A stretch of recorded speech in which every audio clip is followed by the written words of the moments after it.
السلام علیکم. دوه واقعیات درته وایم او بیا درته وایم چې د هغې تعلق څه دی او دا څنګه نظام چلیږي. یو موجوده واقعیت ده، تاسو ته پته ده چې په 26 نومبر باندې کم سانحه شوې ده. تحریک انصاف هغې ته د اسلام آباد قتل عام وایي د ډي چوک، او هغې باندې بیا ډیر زیات سوالونه چوت شو په سوشل میډیا باندې. په میډیا باندې خو پای پابندي وه، خو انټرنیشنل میډیا هم خبرې ډېرې زیاتې ریپورټس کړي، څه ویډیوز یې وکړه، او دا یو سوال هر سړي په خوله باندې و چې ګولي کیوں چلای، په خپلو عوامو باندې مو ګولۍ ولې وچلوله. نو بیا کو تاسو خیال د هغې باندې هم ډېر پریشر و، خو فوري بیا هفته 10 ورځې پس د میلیټري کوډ کې 25 کسانو سزاګانې سناو کړې، او دا د یو کال راسې په میلیټري کوډ کې وو. نو اوس یې ولې سزا سناو کړه چې آلریډي د ادارې باندې د عوامو خفګانو، او بیا د خفګان نه باوجود دا فیصله وکړه. نو دې خبرې ته بس اوس په دې ځای سټاپ کې اوس درته تاریخ نه واقع وي.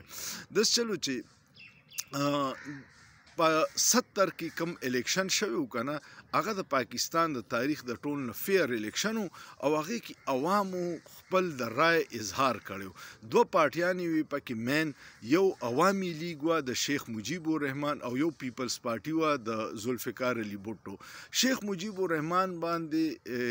زمونږ ریاست د غدارۍ الزام لګی، خو تاریخ چې وګوري نو دا کیسه څه بدله ده. کله چې د فاطمه جناح د بابای قوم د خور الیکشن د صدارت د جنرال ایوب ډیکټیټر خلاف، نو دوه ګروپونو، یو د جنرال ایوب کیمپ چې په کم کې ورسره ذوالفقار علي بوټو شاملو، او هغه به هغه وخت کې ایوب خان ته ډیډي وي، دا اوس چې ځان نه د جمهوریت چیمپئن پیپلز پارټۍ والا جوړ کړي، د دوی دغه فوجي ګمله کې پرورش شوی. او بل طرف ته د فاطمه جناح سره څوک ولاړو، ولی خان ولاړو چې په کم باندې زموږ ریاست د غدارۍ الزاماتو. شیخ مجیب الرحمن د فاطمه جناح چیف پولینګ ایجنټ و، کم چې زموږ ریاست وایي په کتابونو کې چې دا غدار و. او بنګالیان دومره محب وطن خلک و چې د مسلم لیگ شروعات شوي په بنګال کې دي، او قرارداد پاکستان یو بنګالي AK فضل حق پیش کړی په 1940 کې. نو دا څه وجوهات چې بیا بنګالیانو فیصله وکړه او خپل ملک جوړ کړو. او دا د دنیا د تاریخ یو عجیبه واقعه ده، ځکه چې همیشه اقلیت چې کم خلک چې کمی، نو هغه د اکثریت د مظالم نه تنګي، نو آزادۍ جنگ کوي. مشرقي پاکستان چې کم چې اوس بنګلادیش دی، د دې آبادي سیوا و، دا اکثریت و. دا د دنیا واحد واقعه ده چې اکثریت د اقلیت نه تنګ و، د مغربي پاکستان د اسټیبلیشمنټ نه تنګ و، نو هغوی ازادي واغسته. الیکشن چې کله وشو، نو عوامي لیگ د شیخ مجیب الرحمن 167 سیټونه واغسته، او د بوټو سے پیپلز پارټۍ صرف 81 سیټونه واغسته. خلکو وی چې بس د شیخ مجیب الرحمن به اوس د پاکستان وزیر اعظم. خو عجیبه کار وشو، کله چې یحیی خان په ډاکه کې د اسمبلی اجلاس راوغوښتو، نو ذوالفقار علي بوټو ووی چې که څوک د اسمبلی اجلاس له لاړه، نو زه به ورله خپې ماتې کړم. او هغې نه پس چې کله بېچیني شوه، اقتدار شیخ مجیب الرحمن ته منتقل نه کړو، د عوام د مینډیټ توهین جنرال یحیی وکړو. هغه په خپل شراب و شباب و کبابو کې پروت و، عیاشۍ کې، هغه د ملک د ماتېدو جوړېدو سره سنو. دغه غلطې پالیسیانې وې چې بنګال کې، مشرقي پاکستان کې بنګالیانو احتجاج شروع کو. احتجاج دومره سیوا شو چې په شیخ مجیب د غدارۍ پرچې وشوې، او هلته کې فوج اپریشن لولیږو، او اپریشن نتیجه دا وشوه چې په 71 کې 93,000 فوجیانو شکست وخوړو، او بنګال زموږ نه لاړو. ملک یو جرنیل د بېوقفتوب عیاشونه او د بوټو صاحب د اقتدار د لالچ د لاسه مات شو. خو دې وخت کې یو واقعه داسې وشوه چې پېښور کې د دې شیزونو خلاف یو احتجاج روانو، او خلکو وی چې زه چې گورنر هاوس وسوځم. اوس جلوس ډېر په جوش و جذبې سره روان دی. په دغه دوران کې یو د سپیشل برانچ کسو، مخکې به چې په پاکستان کې د شراب دکانونه په لایسنس باندې وو، او په خیبر بازار کې هم د شراب دکان، او په صدر کې هم، په هر ځای کې،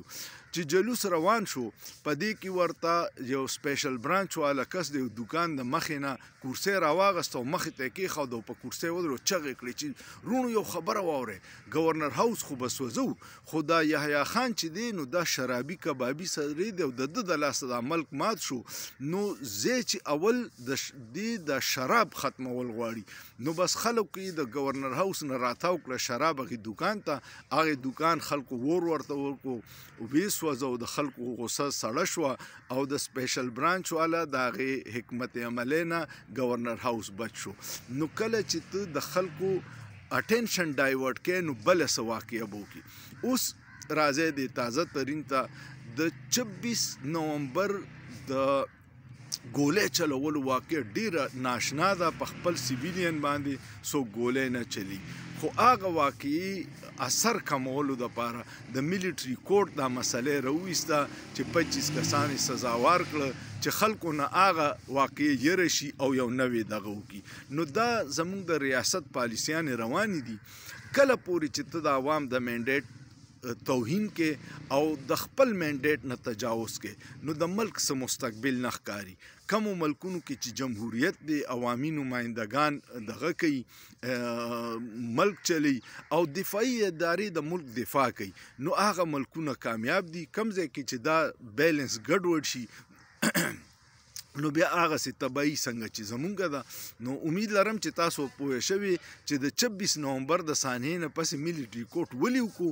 ډایورټ کولو دپاره چې خلکو نه هغه صحنې هیره شي امید لرم ستاسو به ویډیو خوښه شوي که ویډیو مو خوښه شوه کمنټ وکړئ لایک یې کړئ شیر یې کړئ او سوچ پې وکړئ په سوچ کې څه ګناه نشته